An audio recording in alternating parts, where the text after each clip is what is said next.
Hay monstruos que no se esconden debajo de la cama. Se sientan a la mesa, dan las gracias antes de comer y se hacen llamar familia.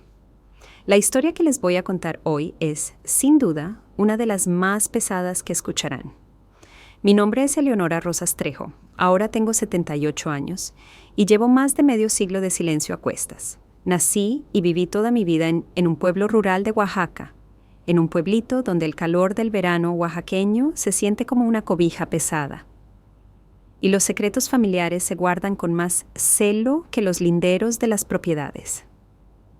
Mucha gente por aquí me conoce solo como Doña Nora, la señora de cabello blanco que vende empanadas caseras en el tianguis de los sábados y nunca falta a misa de las 6.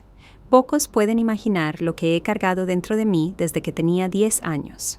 Compartir esto me afecta profundamente.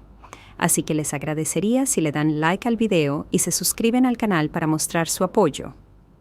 También quiero conectar con ustedes en los comentarios, así que por favor compartan desde dónde están viendo este video. Siento que es hora de contar mi historia, no por mí, que he aprendido a llevar este peso, sino por todos los niños que, como yo, tuvieron su infancia robada por manos que debieron haberlos protegido. Quizás al escuchar mi relato, alguien encuentre el valor para actuar antes de que el silencio se convierta en una prisión de por vida. La casa de mi infancia era una sencilla casita de adobe pintada de azul claro, con un pequeño portal donde mi madre ponía macetas de geranios rojos. Éramos una familia modesta, como la mayoría en nuestra región. Mi padre, Ernesto, trabajaba duro en los campos de agave. Salía antes de que saliera el sol y regresaba cuando las estrellas ya adornaban el cielo. Mi madre, Carolina, además de cuidar la casa y a los niños, horneaba pan y empanadas para vender a los vecinos. Yo era la mayor de 3 hermanos. Después de mí venía Paulino, 2 años menor, y la pequeña Rosita, que apenas había cumplido los 5. Nuestra vida era sencilla, marcada por el trabajo duro y los pequeños placeres. El olor a pan saliendo del horno por las tardes, las historias que mi madre contaba antes de dormir, nadar en el arroyo en los días calurosos de verano. Éramos pobres, pero felices a nuestra manera, hasta que la tragedia tocó a nuestra puerta aquel fatídico 12 de mayo de 1957. El día amaneció gris, con una lluvia fina y constante que no daba tregua. Me desperté más temprano de lo habitual con el sonido de la tos de mi madre que venía del cuarto de al lado. No era una tos cualquiera. Era profunda, áspera, como si algo se desgarrara dentro de ella. Cuando entré al cuarto de mis padres, vi a mamá recostada, con el rostro rojo por la fiebre, los labios con una extraña coloración que en ese momento no reconocí, pero que ahora sé que era cianosis. «Mamá, ¿está todo bien?», pregunté, asustada al verla en ese estado. Intentó sonreír, pero el esfuerzo parecía costarle mucho. «Solo una gripe fuerte, mi flor. Pronto pasará», dijo, pero no pasó. A lo largo de la mañana, su condición empeoró rápidamente. La fiebre subió, la respiración se volvió más difícil. Mi padre, que normalmente estaría en los campos a esa hora, no había salido debido a la fuerte lluvia. Al verla en ese estado, su rostro se endureció de preocupación. «Llevaré a Carolina al hospital en San Pedro», dijo, refiriéndose al pueblo vecino, más grande que el nuestro, donde había un pequeño hospital. «Nora, te quedas a cargo de los pequeños hasta que regrese». En ese tiempo, mi abuelo paterno, don Augusto Trejo, vivía con nosotros. Había venido a nuestra casa después de la muerte de mi abuela, unos 8 meses antes. Era un hombre alto, de hombros anchos, incluso a sus 68 años, con manos callosas por décadas de trabajar como capataz en ranchos de la región. Tenía un bigote canoso bien recortado y unos ojos que siempre parecían evaluar todo a su alrededor con una frialdad calculadora. «Yo cuido a los chamacos», dijo el abuelo Augusto, poniendo una mano en el hombro de mi padre. «Lleva a Carolina y no te preocupes por nada aquí». Mi padre asintió, agradecido. Envolvió a mi madre en cobijas y la cargó hasta la camioneta que usábamos para ir al pueblo. La última imagen que tengo de ella es su rostro pálido, contrastando con las cobijas oscuras. Sus ojos encontrándose con los míos una última vez, mientras papá la llevaba afuera bajo la lluvia implacable. Cuida a tus hermanos, Nora. Vuelvo pronto, susurró, su voz casi inaudible, palabras que se convertirían en una promesa imposible de cumplir. El día se arrastró lentamente. Intenté mantener una rutina normal para mis hermanos, preparando un almuerzo sencillo, como mi madre me había enseñado, e inventando juegos para distraerlos. Mi abuelo permaneció en el portal la mayor parte del tiempo, fumando su pipa y observando la lluvia que no mostraba signos de cesar. De vez en cuando entraba para ver si estábamos bien, pero pronto regresaba a su silenciosa vigilia. A medida que el día oscurecía, mi preocupación crecía. ¿Dónde estaba papá? ¿Por qué no regresaban? ¿La lluvia había empeorado los caminos, haciendo el viaje más lento? Alrededor de las 7:00 de la tarde, acosté a mis hermanos. Paulino, entendiendo que algo grave estaba sucediendo, tardó mucho en quedarse dormido. Rosita, demasiado pequeña para comprender, se durmió rápidamente después de que le conté una de las historias que mamá solía narrar. Eran casi las 9 cuando escuché el sonido de las ruedas en el lodo de nuestro patio. Corrí a la ventana, mi corazón latiendo con la esperanza de ver a mi madre regresar a casa. Pero era solo mi padre, solo, empapado por la lluvia, que ahora caía con toda su fuerza. Cuando entró, supe de inmediato que algo terrible había sucedido. Sus ojos estaban rojos e hinchados, su cuerpo, normalmente erguido, ahora doblado como el de un hombre mucho mayor. Se quitó el sombrero mojado y lo sostuvo contra su pecho como si estuviera frente a un ataúd. ¿Dónde está mamá?, pregunté, aunque ya sabía la respuesta por su mirada devastada.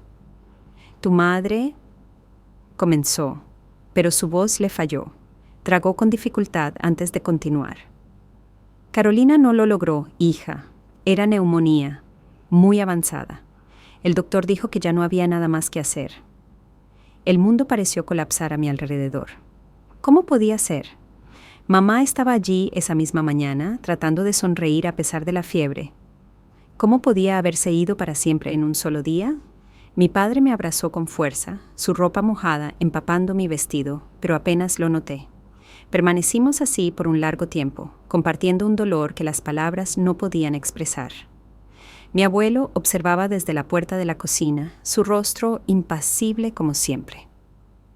Ya se están haciendo los arreglos para el velorio, dijo mi padre finalmente, apartándose un poco.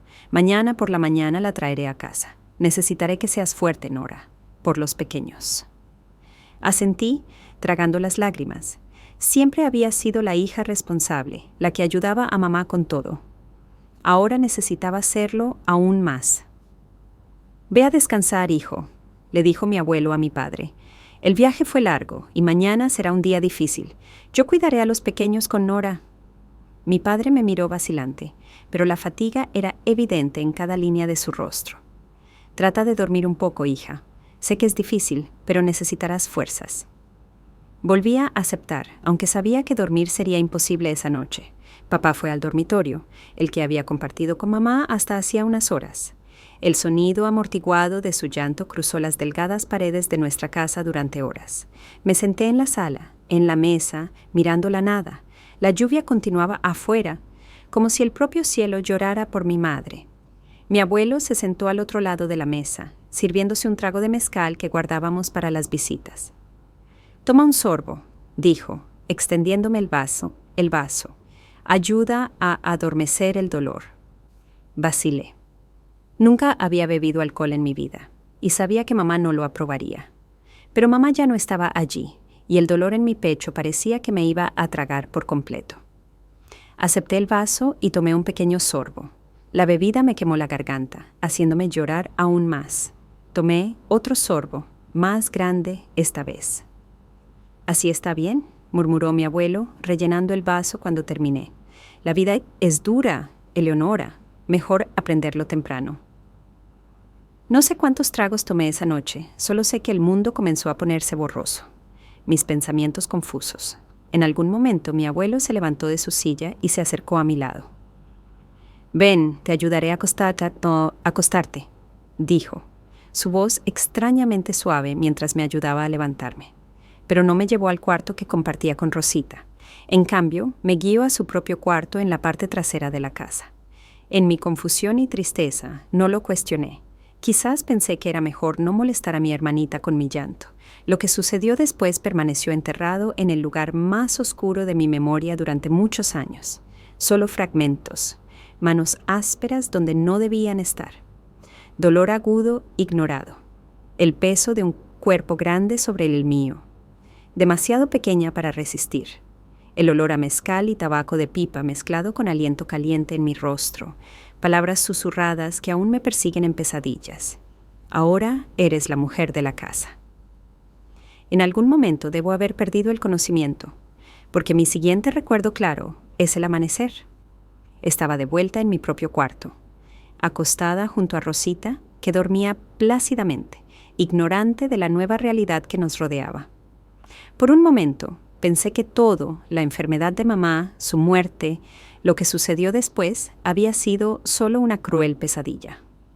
Entonces sentí el dolor físico, vi las marcas en mis brazos, noté la mancha de sangre en la sábana. No había sido una pesadilla. Era real. Todo era real. Y mi madre realmente estaba muerta. Y el mismo día que la perdí, también perdí mi inocencia, mi niñez, mi confianza en el mundo. En ese momento, algo dentro de mí se cerró. Una compuerta de hierro descendió sobre mis emociones, encerrando todo dentro. Me levanté con cuidado para no despertar a Rosita. Me cambié de ropa, me lavé la cara en la palangana de agua que guardábamos en el cuarto. Me miré en el pequeño espejo de la pared y vi a una persona diferente, todavía con el rostro de una niña de 10 años, pero con ojos que habían envejecido décadas en una sola noche. Fui a la cocina para preparar el desayuno como mamá solía hacerlo. Era el día de su velorio, y sabía que la casa pronto estaría llena de vecinos y parientes. La normalidad era mi único refugio, lo único que me impedía desmoronarme por completo. Mi padre ya estaba levantado, sus ojos hinchados, su rostro marcado por una noche de lágrimas. Me abrazó de nuevo, y necesité toda mi fuerza recién descubierta para no derrumbarme en su abrazo, para no gritar la verdad de lo que había sucedido. «Voy a traer a tu madre ahora», dijo, su voz. «Cuida a los pequeños cuando se despierten». Asentí mecánicamente. Cuida a los pequeños. Eso es lo que haría desde ese día. Cuidar a los pequeños y guardar silencio. Porque, ¿quién me creería? ¿Quién se opondría a la palabra de un hombre respetado como mi abuelo?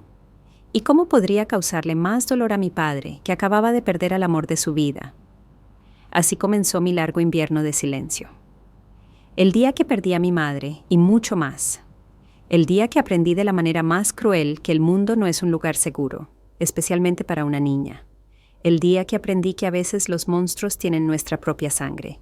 Y permanecí en silencio tanto tiempo que casi olvidé lo que era tener una voz, hasta que algo sucedió que lo cambió todo.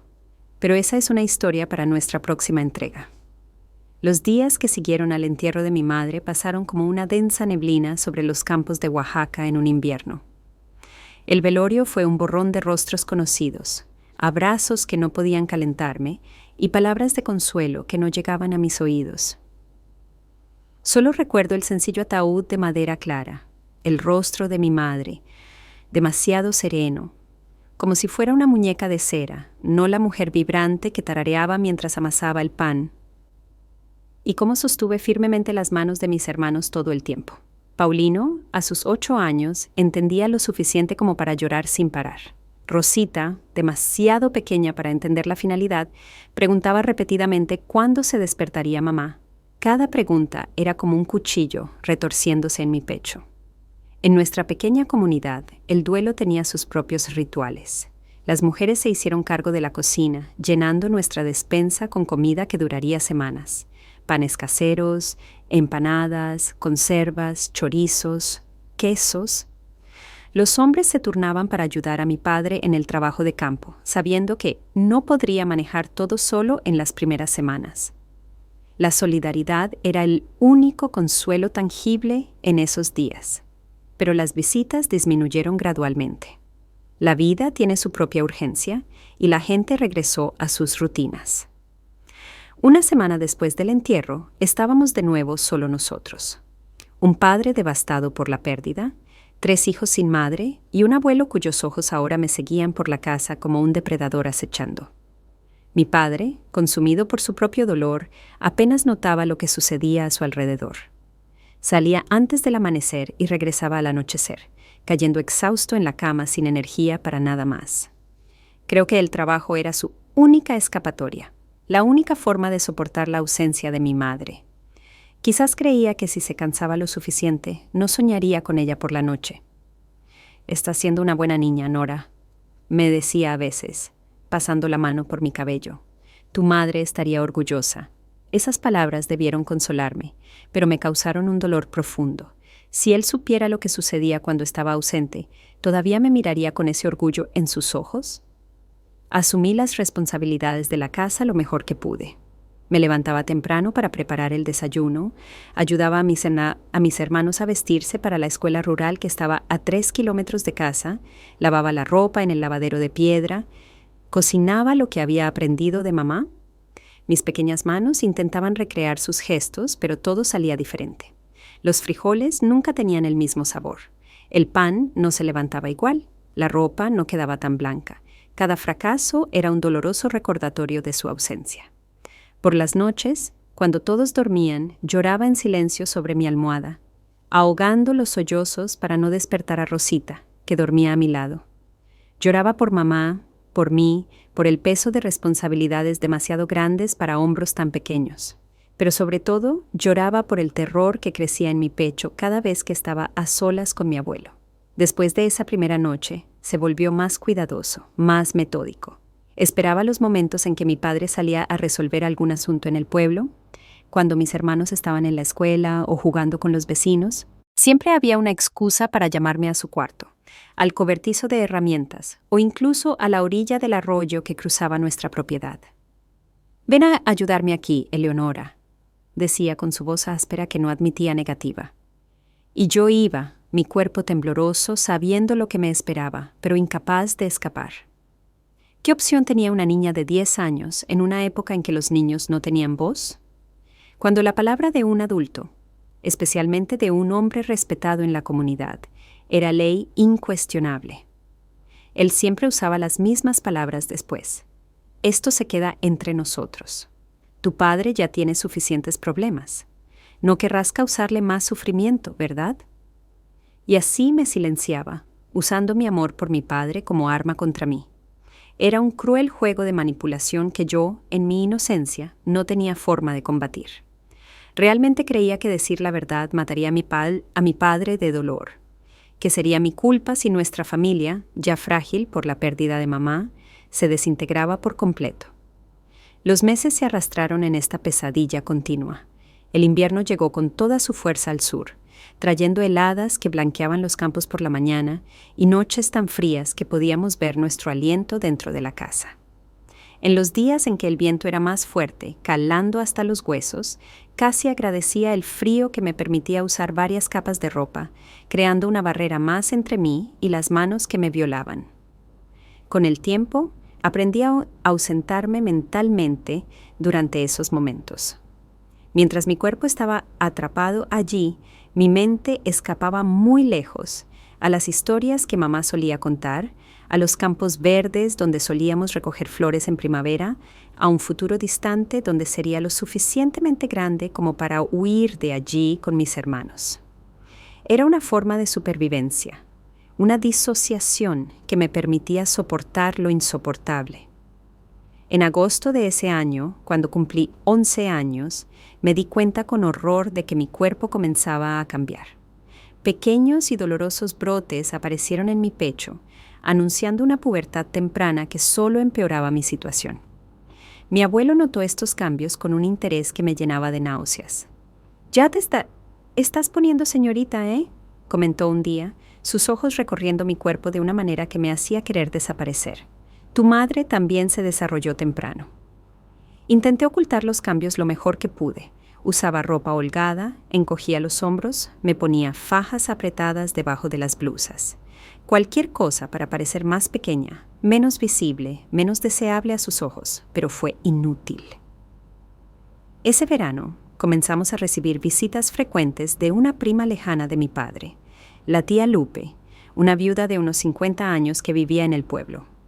Venía los domingos, nos traía bizcochos y dulces, y observaba nuestra situación con ojos atentos que parecían ver más que los demás. «Esta niña está muy flaca», le comentó a mi padre una vez, «y esos ojos parecen de alguien mucho mayor». Era la primera vez que alguien notaba algo. Sentí una mezcla de esperanza y pánico. Parte de mí quería que ella descubriera todo, que me quitara ese secreto tan pesado. Otra parte temblaba de miedo a las consecuencias, a la posibilidad de no ser creída, de causar una tormenta en la familia. Mi abuelo percibió el peligro que representaba la tía Lupe. Se volvió más cauteloso cuando ella estaba cerca, tratándome con una distancia calculada que podía pasar por respeto, pero sus ojos enviaban mensajes claros. Nadie me creería. No tenía más remedio que permanecer en silencio. A medida que pasaba el tiempo, desarrollé pequeños actos de resistencia, pequeñas rebeliones que probablemente pasaron desapercibidas para los demás, pero que para mí representaban importantes batallas en la guerra silenciosa que libraba. Comencé a dormir con unas tijeras debajo de la almohada. Empecé a levantarme antes que todos para cerrar con llave las puertas del cuarto que compartía con Rosita. Inventaba enfermedades cuando estaría sola con él. Pero mi mayor arma fue el silencio. No el silencio de la víctima, sino el del observador. Aprendí a leer las señales, a predecir sus movimientos, a anticipar sus estados de ánimo.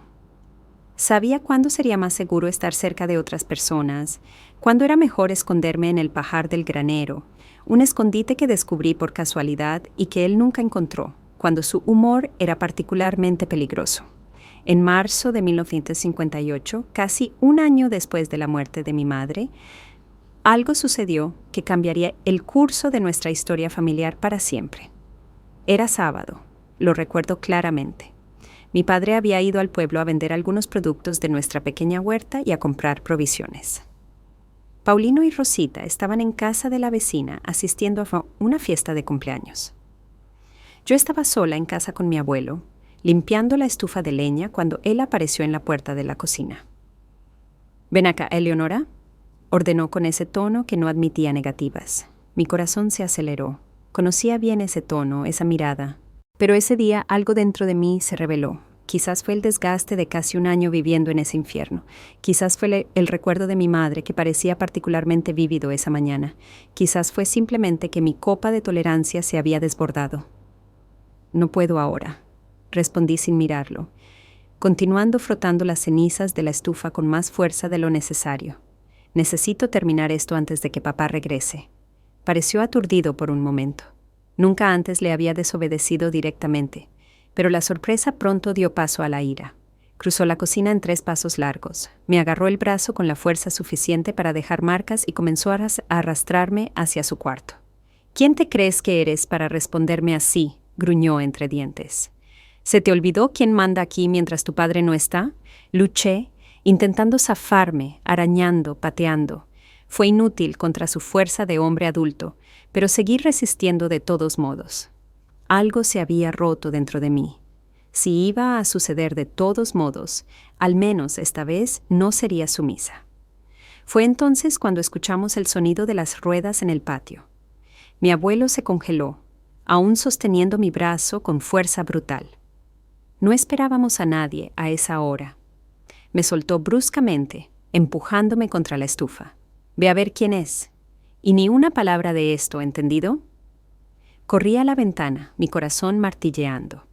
Era la camioneta de mi padre, regresando antes de lo esperado. Nunca el rojo descolorido de esa vieja camioneta me había parecido tan hermoso. Mi abuelo desapareció rápidamente a su cuarto, y yo intenté recomponerme antes de que mi padre entrara, alisando mi delantal, arreglándome el cabello, respirando profundamente para contener las lágrimas que amenazaban con caer. Mi padre entró, trayendo una bolsa de provisiones y un pequeño paquete envuelto en papel estraza que más tarde descubrí que era un pedazo de tela para que me hiciera un vestido nuevo. Su rostro, normalmente marcado por la tristeza desde la muerte de mamá, parecía un poco más ligero ese día. «Regresé temprano», explicó, colocando los víveres en la mesa. «Se avecina la tormenta. Pensé que era mejor no arriesgarme a quedar atascado en el camino.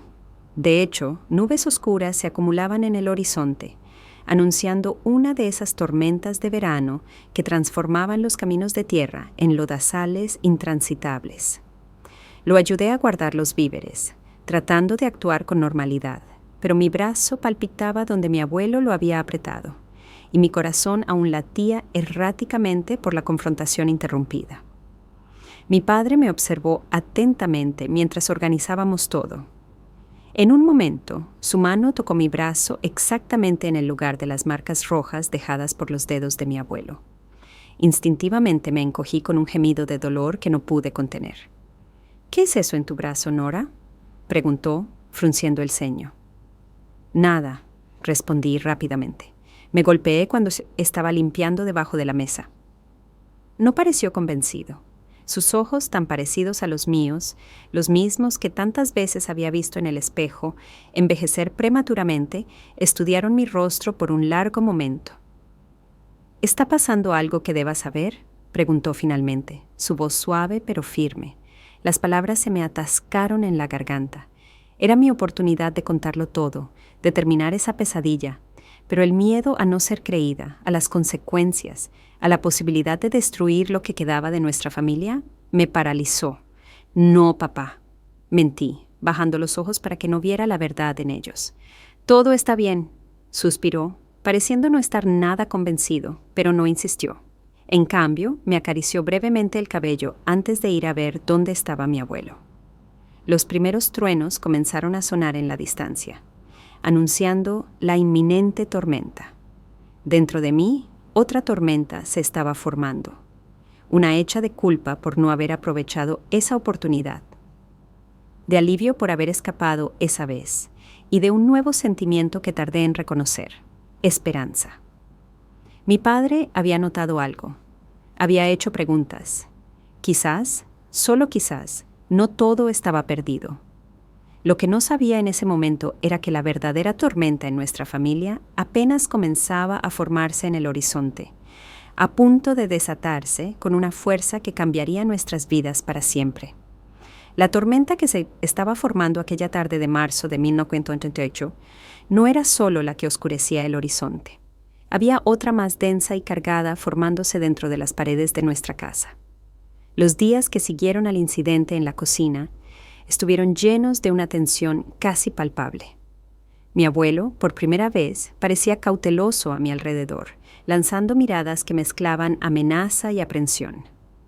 Mi padre, a su vez, nos observaba con una atención renovada, como si hubiera despertado de un largo trance de luto.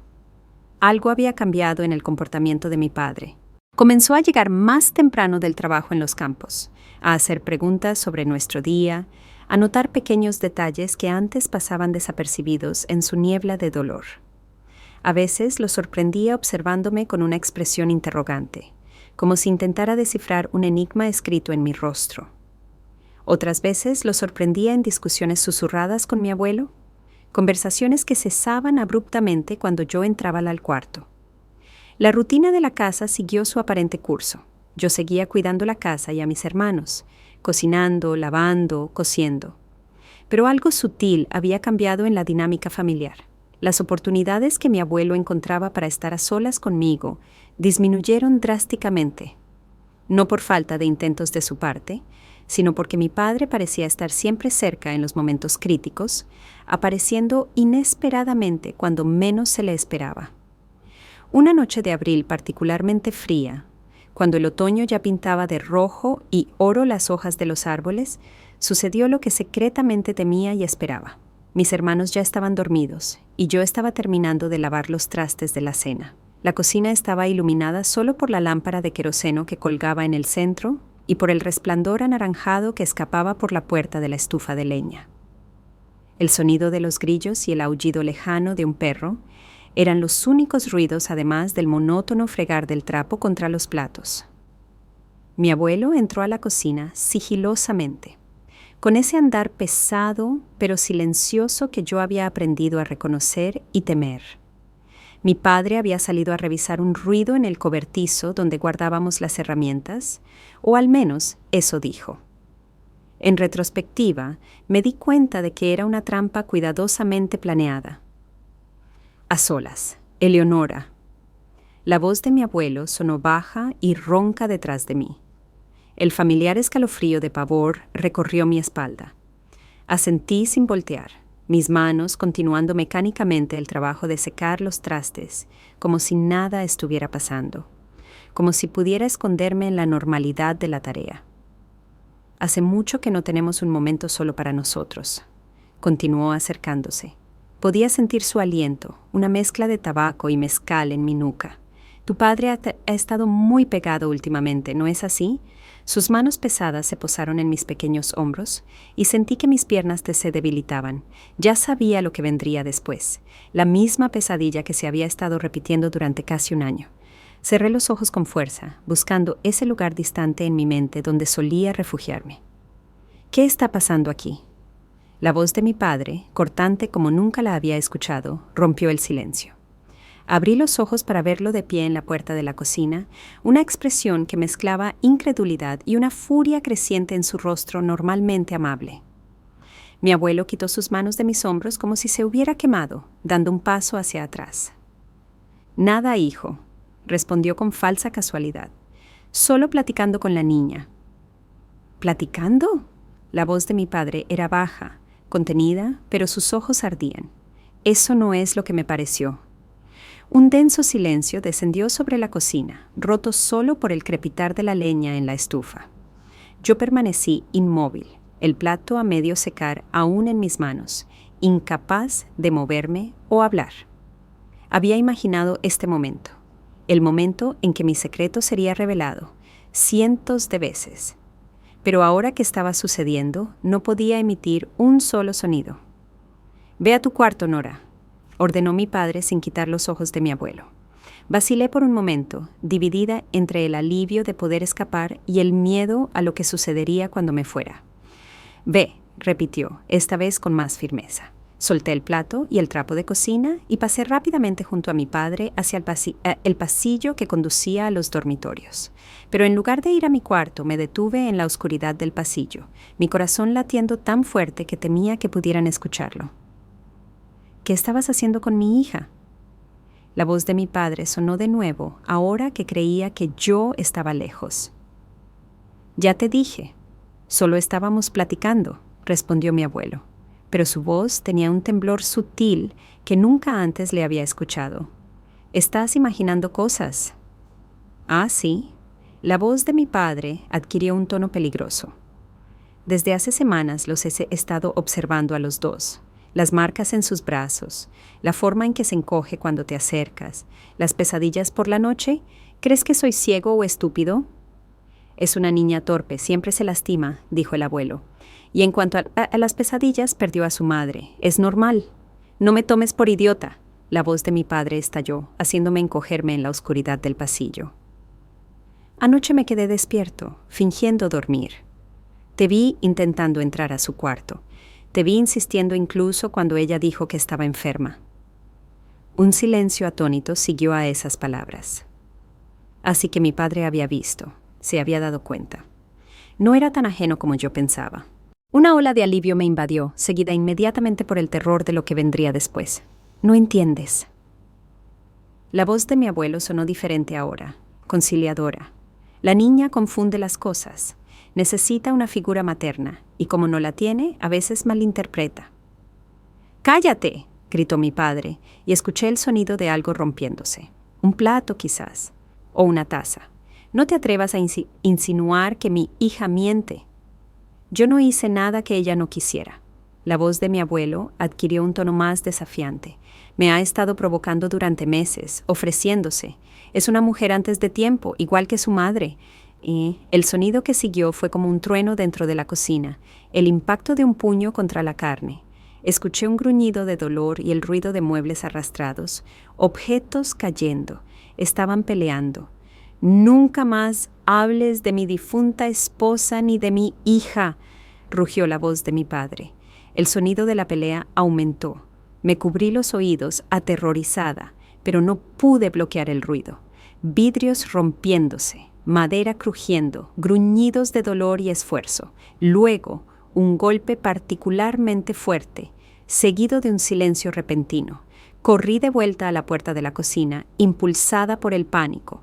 La escena que encontré quedará grabada para siempre en mi memoria. Mi padre de pie, jadeando, con los puños sangrando. Mi abuelo caído en el suelo de tierra, inmóvil, una mancha de sangre extendiéndose bajo su cabeza donde se había golpeado con la esquina de la estufa de leña. «Papá», mi voz salió como un susurro. Mi padre se volvió hacia mí, su rostro transformado por el shock y la comprensión de lo que acababa de suceder. Por un instante pareció no reconocerme, como si mirara a través de mí a algún punto distante. Luego su mirada se aclaró. «Nora», dijo, su voz quebrándose, «te dije que fueras a tu cuarto. ¿Está?»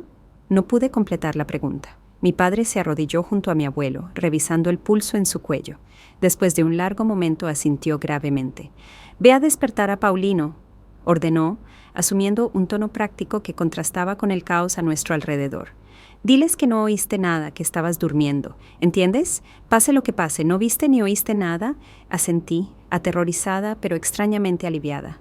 Mi abuelo estaba muerto. La pesadilla había terminado, pero otra diferente apenas comenzaba. «¿Y Nora?», añadió mi padre, sosteniendo mis hombros y mirándome directamente a los ojos.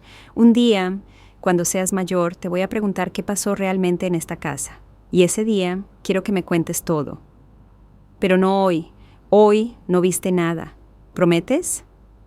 «Lo prometo, papá», respondí con una madurez que superaba mis años. Las horas siguientes fueron un borrón confuso. Recuerdo haber despertado a Paulino, susurrándole la versión oficial, que no oímos nada, que estábamos durmiendo, de regresar a mi cuarto y abrazar a Rosita, que por gracia divina durmió profundamente durante todo el caos.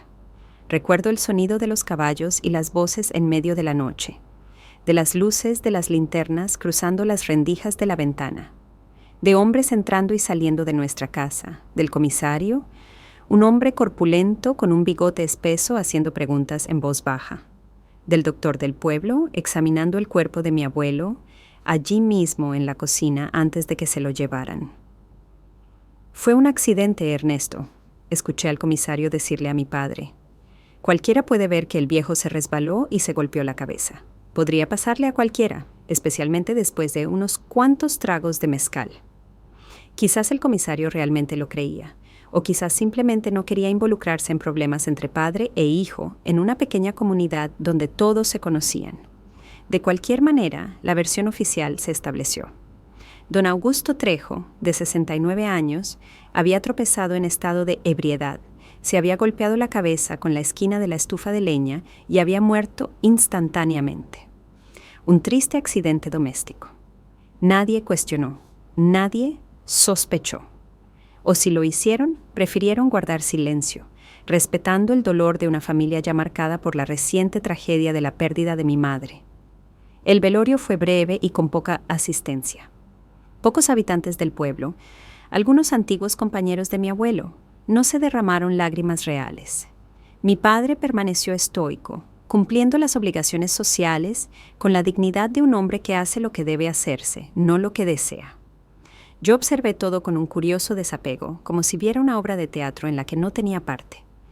Cuando el sencillo ataúd fue bajado a la tierra en el pequeño panteón comunitario, sentí un enorme peso abandonar mis hombros, como si junto con ese cuerpo estuvieran enterrando los últimos meses de terror que había vivido. La noche después del entierro, cuando finalmente regresamos a casa y mis hermanos se quedaron dormidos, mi padre me llamó a la mesa de la cocina, el mismo lugar donde días antes se había desatado la tragedia. El piso había sido fregado hasta que no quedó rastro de sangre, pero ambos sabíamos lo que había sucedido allí. «Nora», comenzó, su voz baja para no despertar a los niños. «Nunca te pregunté directamente, y no te preguntaré ahora. No quiero que cargues con esa culpa». Sus ojos, tan parecidos a los míos, estaban llenos de lágrimas contenidas. La primera muestra verdadera de emoción que había visto en él desde el incidente. «Solo quiero que sepas que si hice lo que hice, fue porque un padre protege a sus hijos. Siempre, no importa contra quién o contra qué». Extendió su mano sobre la mesa y tomó la mía. Era la primera vez que habíamos hablado realmente desde la muerte de mi madre. «Un día, cuando estés lista, si quieres hablar de esto, estaré aquí. Pero si prefieres no mencionar nunca el tema, también está bien. Lo importante es que ahora estamos a salvo. Ambos hicimos lo que había que hacer, respondí, sorprendiéndolo a él y a mí misma con la firmeza de mi voz. Y estamos vivos. Eso es lo que importa. Me miró con una mezcla de sorpresa y admiración, como si realmente me estuviera viendo por primera vez. Eres fuerte como tu madre, dijo finalmente, una pequeña y triste sonrisa apareciendo en su rostro cansado. Ella estaría orgullosa. En ese momento, sentada en la mesa de la cocina a la tenue luz de la lámpara, algo nuevo se formó entre nosotros, un pacto silencioso, un entendimiento mutuo que trascendía las palabras. Y por primera vez, en casi un año, dormí sin miedo, sin pesadillas, sin la sombra del monstruo que vivía bajo el mismo techo. Lo que no sabía entonces era que algunos secretos, incluso cuando están enterrados profundamente, tienen formas de resurgir años después, transformados por el tiempo, pero no menos poderosos, y que, aunque ese oscuro capítulo había llegado a su fin, aún quedaba un largo camino de curación por delante. Un camino que tomaría décadas y me pondría a prueba de maneras que nunca podría haber predicho en esa noche de relativo alivio y paz recién descubierta. La vida tiene una extraña manera de seguir adelante, incluso cuando parece imposible. Después del entierro de mi abuelo, nuestra casa dejó de ser gradualmente un lugar de miedo y volvió a ser un hogar. No de inmediato, ni por completo. Ciertas sombras persisten durante mucho tiempo, pegadas a las paredes como manchas que ningún blanqueador puede quitar. El verano de 1958 llegó con su típica fuerza sureña, trayendo días abrasadores que agrietaban la tierra seca y noches bochornosas que hacían el sueño casi imposible. Sin embargo, a pesar del calor implacable, algo dentro de mí comenzó a descongelarse lentamente, como si un invierno interno finalmente diera paso a una primavera vacilante. Mi padre, aunque nunca volvimos a discutir directamente lo que sucedió aquella fatídica noche, comenzó a reconstruir nuestra familia con una determinación silenciosa que admiro hasta el día de hoy. Asumió no solo el papel de proveedor, sino que intentó, a su torpe manera de hombre de campo, llenar también el vacío dejado por mi madre. Sus manos callosas, acostumbradas al trabajo rudo de los campos, ahora intentaban gestos delicados. Trenzar el cabello de Rosita por la mañana, revisar los cuadernos de Paulino después de la escuela, a veces incluso haciendo un sencillo pastel los domingos, siguiendo la receta amarillenta que mi madre guardaba en la lata de galletas. Tu padre está volviendo a ama de casa. Bromeaban los vecinos cuando descubrieron que había aprendido a hacer pan o a remendar ropa. Él solo sonreía sin vergüenza. Mis hijos lo necesitan, así que aprendo. Respondía simplemente, como si fuera lo más natural del mundo, aunque en 1958, en el México rural, era casi revolucionario que un viudo asumiera tales tareas.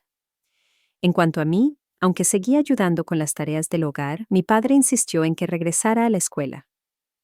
Tu madre quería que estudiaras. Me decía siempre que intentaba argumentar que sería más útil en casa.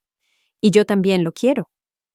El regreso a la escuela rural, un salón único donde alumnos de varias edades estudiaban juntos bajo la tutela de la maestra Marta, fue tanto un alivio como un nuevo tipo de desafío.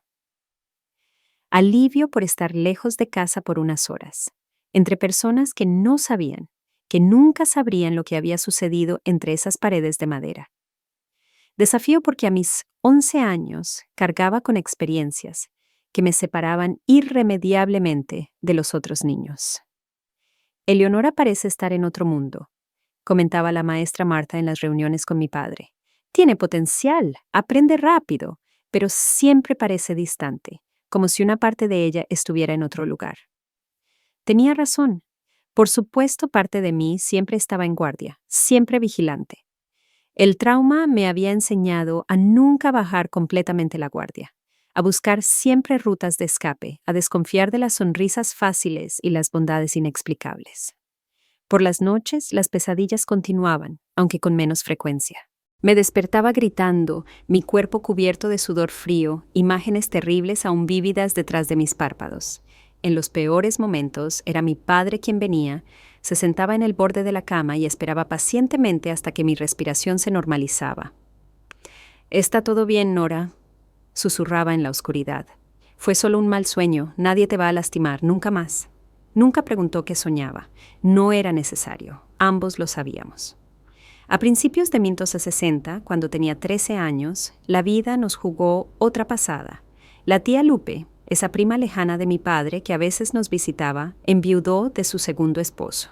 Sin hijos y sola en la casa grande del pueblo, propuso algo que nuevamente cambiaría el curso de nuestras vidas. «Ernesto», dijo un domingo después de la comida, mientras tomábamos agua de horchata en el portal. «He pensado mucho en esto. ¿Por qué no se vienen a vivir conmigo a San Pedro? La casa es demasiado grande para mí sola y los niños tendrían acceso a mejores escuelas». Mi padre vaciló, pasando la mano por su barbilla mal afeitada. «No sé, Lupe. Esta tierra es todo lo que tengo». «Nadie ha dicho nada de vender», respondió ella pragmáticamente. «Contrata a alguien para que la cuide. Vienes los fines de semana. Piensa en los niños, Ernesto. ¿Qué futuro tienen aquí? Eleonora ya es casi una señorita. Necesita una educación adecuada si no quiere terminar como sirvienta de alguien». Eso conmovió profundamente a mi padre. Si había algo que deseaba ardientemente, era que sus hijos tuvieran oportunidades que él y mi madre nunca tuvieron. La decisión no se tomó ese día, pero la semilla fue plantada. En los meses siguientes, la idea creció, se discutió innumerables veces en la mesa, sopesando pros y contras. Paulino y Rosita estaban emocionados con la perspectiva de vivir en la ciudad grande, que en realidad era solo un pueblo un poco más grande con aproximadamente 5,000 habitantes. Yo tenía sentimientos encontrados. Por un lado, la idea de dejar esa casa donde tanto sufrimiento había ocurrido era tentadora. Por otro, a pesar de todo, era el único hogar que conocía. Cada rincón, cada árbol del patio, cada piedra del camino al arroyo contenía recuerdos. Algunos dolorosos, sí, pero otros preciosos de tiempos más felices cuando mamá todavía vivía. En julio de 1960, en medio del duro invierno, hicimos la mudanza. No llevamos mucho. Algunas ropas, objetos personales, las fotografías familiares, el juego de porcelana que había sido de mi madre. El resto se quedó atrás junto con una parte de nosotros mismos. La casa de la tía Lupe en San Pedro era realmente grande para los estándares locales. 2 pisos con 4 recámaras, una sala separada del comedor, una cocina espaciosa con una estufa de leña y otra de gas, una modernización que nos impresionó enormemente, e incluso un baño interior con agua corriente, un lujo que nunca habíamos experimentado. «Cada niño tendrá su propio cuarto», anunció la tía Lupe para el deleite de Paulino y Rosita, que siempre habían compartido espacios reducidos. Adaptarse a la nueva vida no fue sencillo. Mi padre, acostumbrado al trabajo físico en los campos, ahora tenía un trabajo en una tienda local, atendiendo el mostrador, haciendo entregas. Sus manos, antes callosas por el asadón, ahora manejaban cuadernos y calculaban cuentas. En las primeras semanas, regresaba a casa con una mirada perdida, como si no supiera exactamente quién era en esta nueva realidad. En cuanto a mí, me inscribieron en la escuela Nuestra Señora de la Gracia, dirigida por monjas. Era un ambiente completamente diferente al de la escuela rural. Salones separados por grado, varias maestras, materias específicas, uniformes impecables, reglas estrictas. El primer día, al ver a esas docenas de niñas, con sus faldas plisadas y blusas blancas almidonadas, sentí un miedo que no había experimentado desde los tiempos oscuros en nuestra vieja casa. «Ya te acostumbrarás», aseguró la tía Lupe, ajustándome la corbata azul marino por tercera vez. «Es una de las mejores escuelas de la región. Un diploma de aquí abre puertas». No dije nada, pero dudaba que alguna vez me acostumbraría a pertenecer a ese mundo. Las otras niñas venían de familias acomodadas del pueblo, hijas de comerciantes, del farmacéutico, del notario, incluso del presidente municipal. Yo era la niña del campo con un acento marcado y modales rústicos, usando un uniforme de segunda mano que la tía Lupe había conseguido de una conocida. Los primeros meses fueron de aislamiento casi total. Siempre me sentaba al fondo del salón. Hablaba solo cuando me preguntaban directamente las monjas. Evitaba el recreo, quedándome en la biblioteca con el pretexto de estudiar. No era solo timidez. Era una barrera protectora que había erigido a mi alrededor, un muro invisible que mantenía al mundo a una distancia segura. Académicamente, sin embargo, florecí.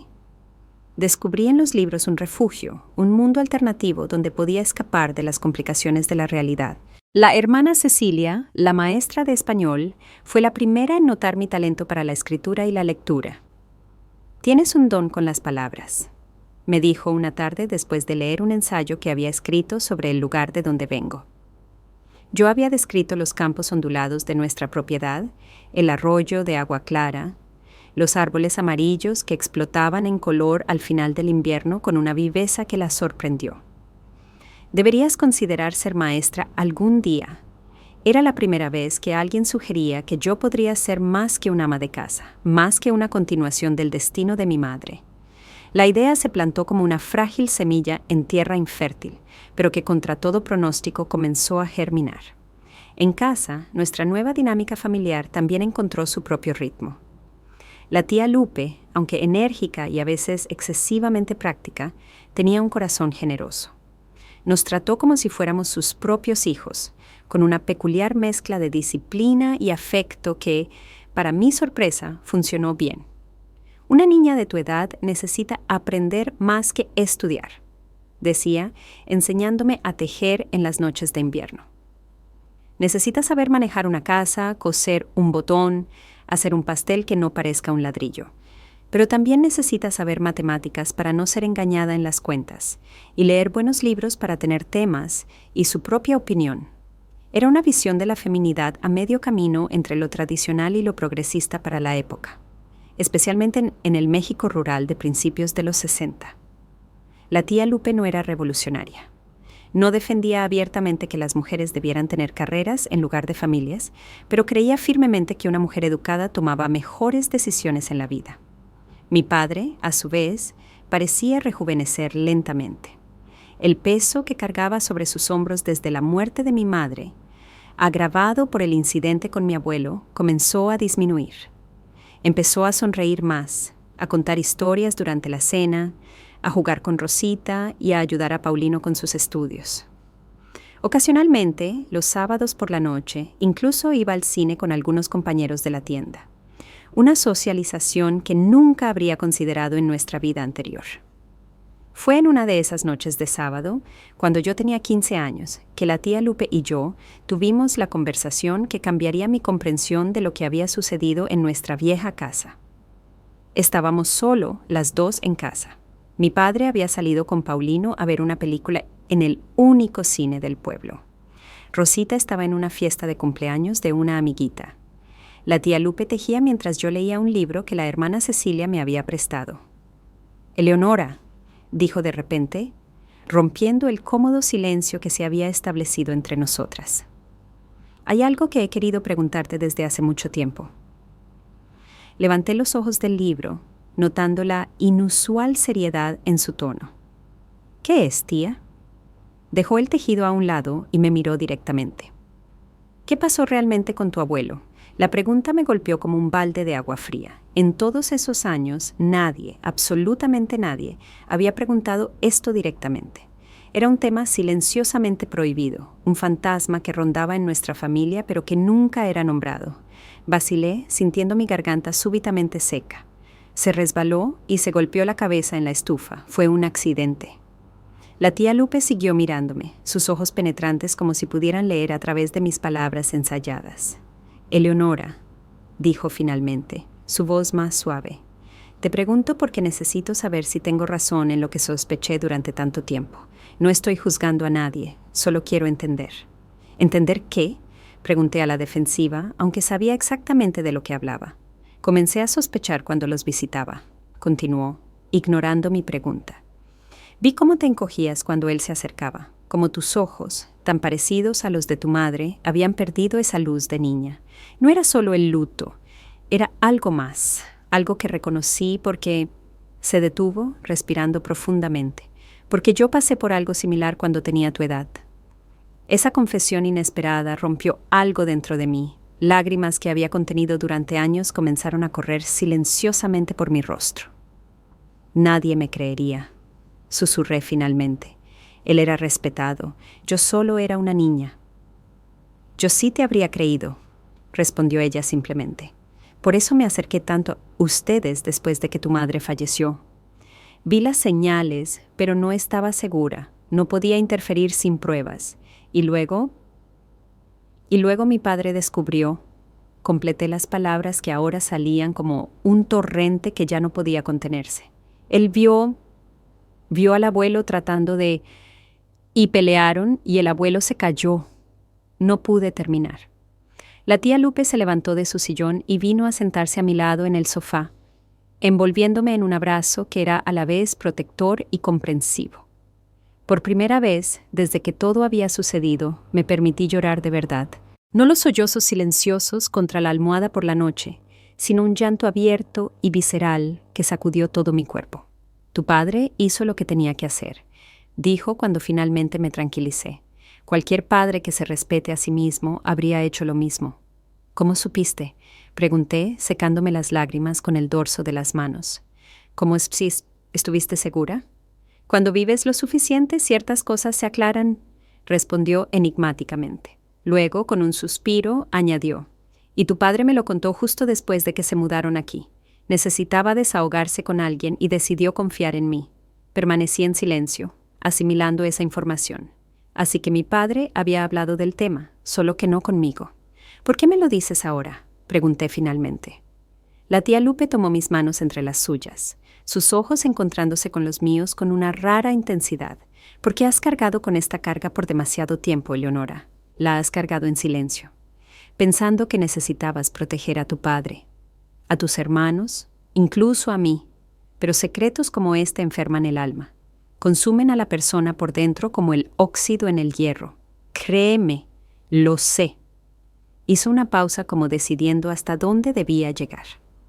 Lo que pasó en esa casa no fue tu culpa, ni fue culpa de tu padre. La única persona culpable ya pagó por lo que hizo. Y ahora es tiempo de que tú comiences a liberarte de este peso para que puedas vivir de verdad. Esa conversación, aunque dolorosa, fue el primer paso verdadero en mi camino de curación. No fue mágico ni instantáneo. Las cicatrices no desaparecieron de la noche a la mañana. Pero algo fundamental cambió. Ya no estaba sola con mi secreto. Había alguien que sabía, que entendía, que no me juzgaba por la parte que yo creía haber jugado en esa pesadilla. En los años que siguieron, gradualmente encontré mi voz.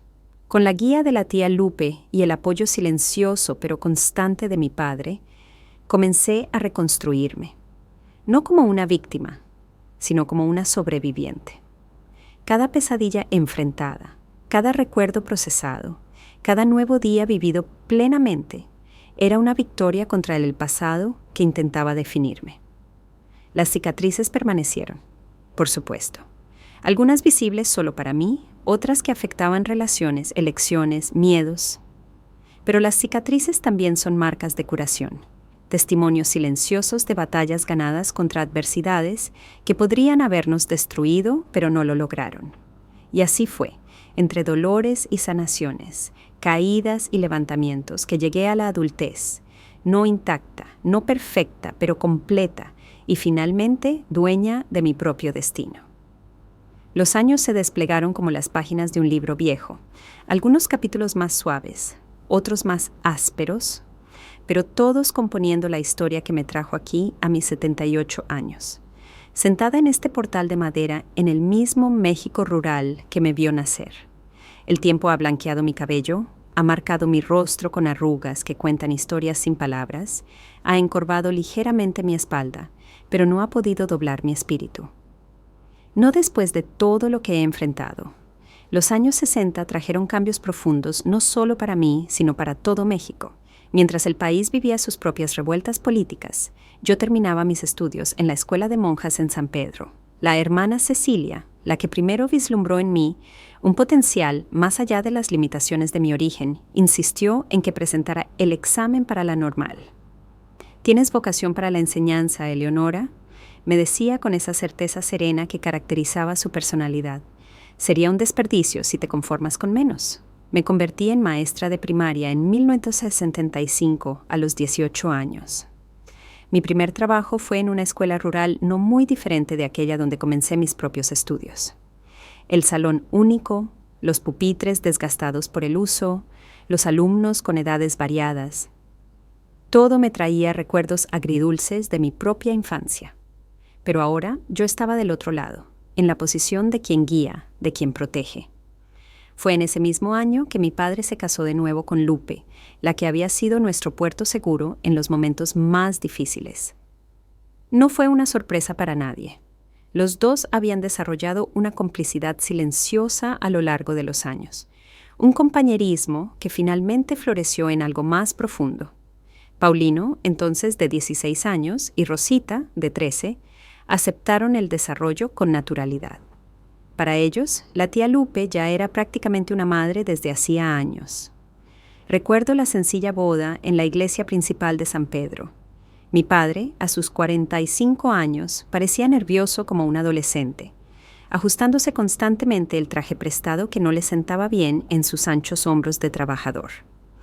Lupe, con un discreto vestido azul claro y un pequeño arreglo floral en su cabello canoso, irradiaba una felicidad contenida, propia de una viuda de su edad. «¿Estás contenta con esto, verdad, Nora?», me preguntó mi padre en la víspera de la ceremonia, cuando nos encontramos a solas en el portal de la casa. «Claro que sí, papá», respondí sinceramente. «Ambos se merecen esta oportunidad». Asintió, aliviado, y luego dijo algo que quedaría grabado para siempre en mi memoria. «Sabes, hay días en que todavía me despierto pensando en tu madre. Creo que una parte de mí siempre la amará, pero aprendí que nuestro corazón puede expandirse, puede amar de nuevo, sin traicionar lo que sintió antes». Hizo una pausa, sus ojos perdiéndose en el horizonte donde el sol comenzaba a ponerse, pintando el cielo de rojo y oro. «Creo que es así también con el dolor, Nora. No desaparece por completo, pero podemos aprender a llevarlo sin que nos destruya». Fue la conversación más cercana que tuvimos sobre todo lo que sucedió años atrás. Ni él ni yo mencionamos directamente los eventos de aquella fatídica noche, pero no fue necesario. Había un entendimiento entre nosotros que trascendía las palabras. Al año siguiente conocí a Antonio.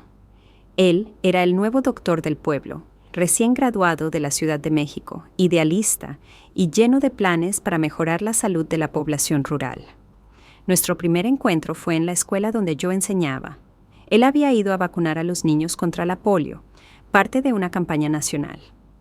«¿La maestra también necesita la vacuna?», bromeó cuando me vio organizando a los niños en fila. «Ya tengo todas las vacunas necesarias, doctor», respondí con una formalidad que era parte de mi armadura contra el mundo, pero gracias por su preocupación.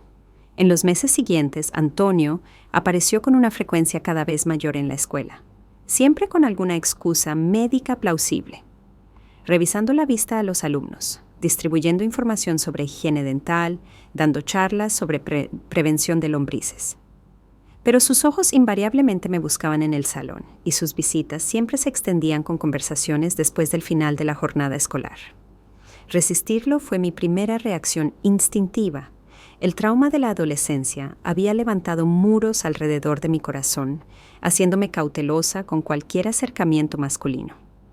Las pocas amigas que hice a lo largo de los años me molestaban frecuentemente por mi soltería prolongada, sin realmente comprender el abismo de desconfianza que existía dentro de mí. «No puedes pasarte la vida entera sola, Eleonora», me decía mi colega Elena, la maestra de ciencias, mientras corregíamos exámenes juntas. «El doctor Antonio es un buen partido, y claramente está interesado». «Estoy bien así», respondía yo automáticamente. «Tengo mis alumnos, mi familia, mis libros. No todas las mujeres necesitan un marido para sentirse completas». Era cierto en parte. Había construido una vida significativa sin depender de una relación romántica. Pero también estaba el miedo profundo e irracional de que cualquier intimidad pudiera despertar los demonios dormidos de mi pasado. Fue Lupe quien, con su sabiduría práctica, finalmente abrió una brecha en mis defensas. «Entiendo tu miedo, Eleonora», me dijo un domingo por la tarde mientras preparábamos la comida. Pero no todos los hombres son como tu abuelo. Tu propio padre es prueba de ello. Y si sigues huyendo de la posibilidad de amar, estarás permitiendo que ese hombre siga controlando tu vida incluso después de muerto. Sus palabras me golpearon con la fuerza de una revelación. En efecto, estaba dejando que el fantasma de mi abuelo dictara mis límites, mis posibilidades. Era una forma insidiosa de prisión autoimpuesta. En el verano de 1967, finalmente permití que Antonio me llevara a cenar a Guadalajara, la ciudad cercana más grande. Estaba tan nerviosa que apenas pude comer los antojitos que él pidió. «Relájate», sonrió, notando mi incomodidad. «Es solo una cena. ¿Todavía no te estoy pidiendo matrimonio?» Ese todavía debió asustarme, pero extrañamente me hizo sonreír. Había algo en la honestidad directa de Antonio que desarmaba mis defensas. Nuestro noviazgo progresó lentamente, con un cuidado casi reverencial de su parte. Parecía intuir, sin que yo necesitara explicarle, que había heridas en mí que necesitaban tiempo para sanar por completo. Nunca presionó por intimidad física más allá de lo que yo me sentía cómoda dando. Nunca cuestionó mis ocasionales e inexplicables retiros. Una noche estrellada, sentados junto a la laguna a las afueras del pueblo, tomé la decisión más difícil y liberadora de mi vida. Le conté todo. Sobre mi madre, sobre mi abuelo, sobre la noche en que mi padre se convirtió inadvertidamente en un asesino para protegerme. Hablé sin mirarlo directamente, mis ojos fijos en las aguas oscuras que reflejaban el cielo salpicado de estrellas. Cuando terminé, hubo un largo silencio. Temí haber cometido un error irreparable, haber destruido cualquier posibilidad de un futuro con él. Finalmente, reuní el valor para mirarlo. Lágrimas silenciosas corrían por su rostro. «Eleonora», dijo finalmente, su voz ahogada por la emoción. «Gracias por confiar en mí lo suficiente como para compartir esto. No puedo imaginar el valor que debe haber requerido, no solo para sobrevivir a eso, sino para convertirte en la persona extraordinaria que eres hoy». Tomó mis manos entre las suyas en un gesto que era a la vez protector y respetuoso. «Nada de lo que me dijiste cambia lo que siento por ti. Si algo cambió, fue mi admiración, que solo aumentó». Nos casamos en 1968 en una sencilla ceremonia en la misma iglesia donde mi padre y Lupe habían sellado su unión años antes. Fue una boda campirana a la antigua, con celebración en el salón parroquial, comida preparada por las mujeres de la comunidad, música interpretada por una banda local. Los primeros años de nuestro matrimonio fueron de adaptación mutua. A pesar de mi decisión consciente de confiar en Antonio, mi cuerpo guardaba recuerdos que mi mente racional no siempre podía controlar. Hubo noches en que me despertaba gritando, momentos de pánico aparentemente sin causa, reacciones desproporcionadas a gestos inocentes. Antonio, con la paciencia de quien realmente ama, estuvo a mi lado en cada recaída, en cada progreso. «No tenemos prisa», solía decir, «tenemos toda una vida por delante». En 1970 nació nuestro primer hijo, un niño sano al que llamamos Carlos, en honor a mi madre, Carolina. El parto fue difícil, complicado por recuerdos traumáticos que transformaron la experiencia física en una prueba psicológica. Pero cuando me colocaron ese pequeño bulto en mis brazos, algo profundo se transformó dentro de mí. «Te voy a proteger», susurré al bebé, que me miraba con grandes ojos azules, tan parecidos a los míos. «Nada ni nadie te hará daño mientras yo viva». Era una promesa que hacía eco de la que mi propio padre me había hecho, aunque tardíamente. Un círculo se cerraba mientras otro se abría. 2 años después, nuestra familia se completó con el nacimiento de María, una niña de cabello oscuro y sonrisa fácil, que desde el principio mostró la determinación que sería su sello distintivo a lo largo de la vida.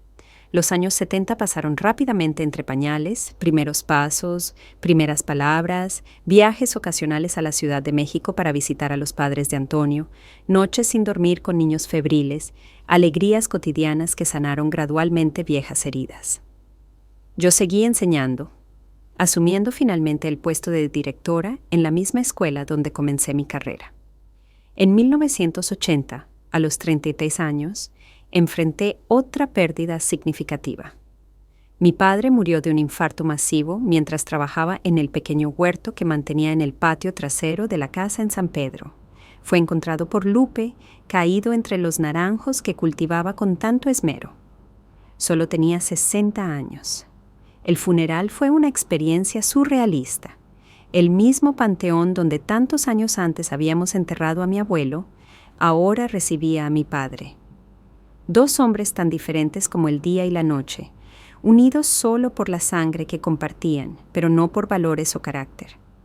Mientras observaba el ataúd descender a la tierra, una tormenta se estaba formando en el horizonte. Grandes nubes negras que avanzaban rápidamente, trayendo consigo fuertes vientos y las primeras gotas de lluvia pesada. Era como si el propio cielo estuviera rindiendo homenaje a ese hombre sencillo que había hecho lo que tenía que hacer para proteger a su hija, cargando después el peso de ese acto por el resto de su vida sin quejarse jamás. Hasta el clima vino a despedirse, comentó Paulino, mi hermano, ahora un hombre de 31 años, casado y con 3 hijos. La lluvia cayó con toda su fuerza cuando el último puñado de tierra cubrió el ataúd.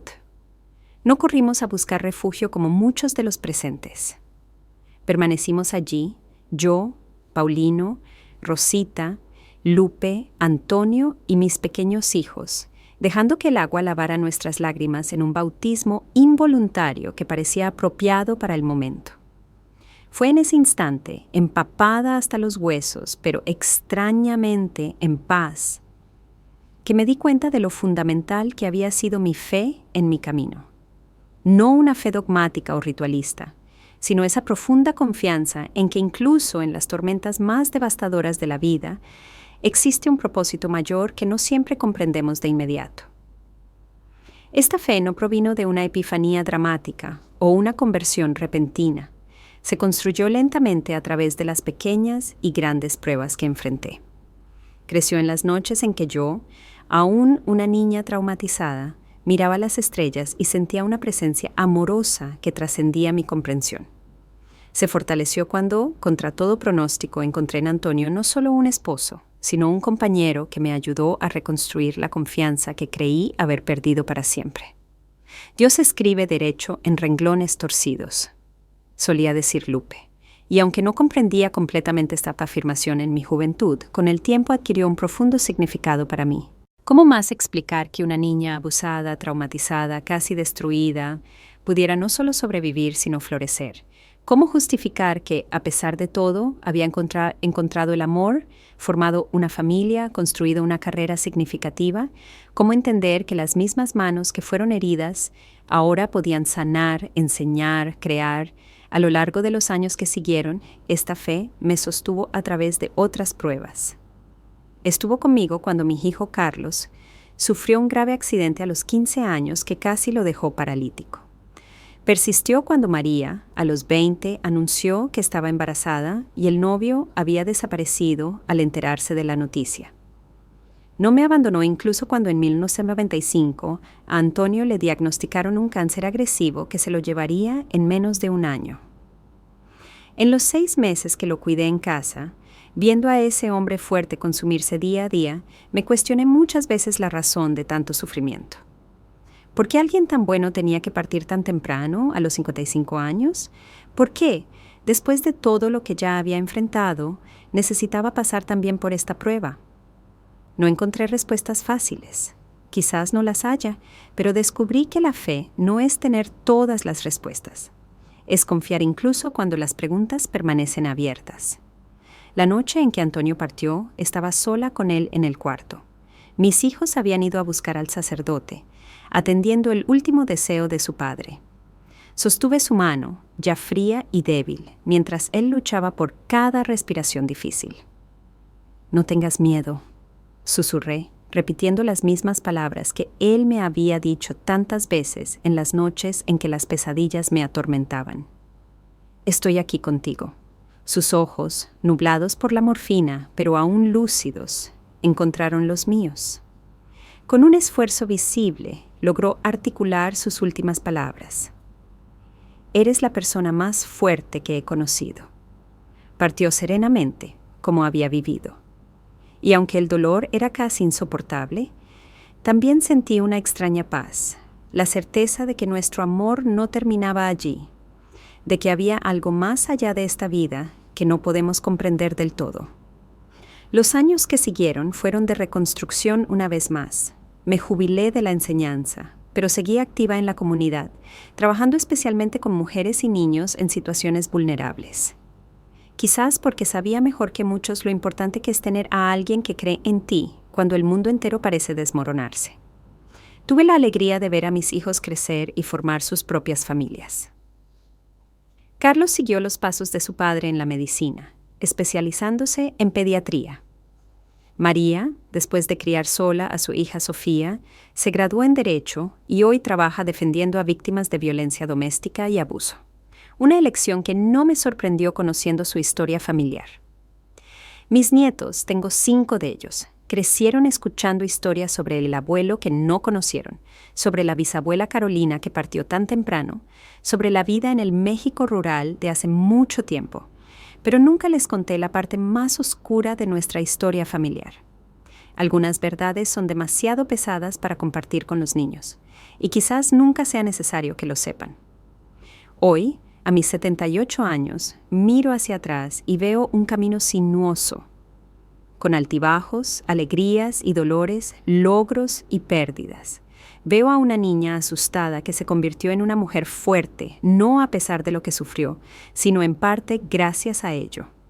Porque cada prueba superada, cada tormenta capeada, me enseñó algo sobre la resiliencia, sobre el perdón, sobre la capacidad humana de volver a empezar. Si pudiera hablar con esa niña de 10 años que perdió todo en un solo día, le diría que el camino será difícil, pero que tiene dentro de sí una fuerza que aún no conoce. Le diría que las cicatrices nunca desaparecerán por completo, pero que pueden convertirse en marcas de honor, testimonios de batallas ganadas. Le diría, sobre todo, que no está sola, que hay gente buena en este mundo dispuesta a tender una mano cuando más lo necesitamos, y que Dios nunca nos abandona, incluso cuando no entendemos sus caminos. Esta es mi historia. Una historia de dolor, sí, pero también de redención. Una historia sobre cómo la fe puede sostenernos en las tormentas más violentas de la vida. Una historia que quizás pueda traer esperanza a alguien que en este preciso momento está atravesando su propio valle de sombras, preguntándose si alguna vez volverá a ver la luz. Si estás pasando por algo similar, ten en cuenta que no estás solo, que las heridas que hoy parecen imposibles de sanar pueden convertirse en parte de tu fuerza mañana, que eres más fuerte de lo que imaginas, más amado de lo que puedes percibir, y que tu historia aún no ha terminado.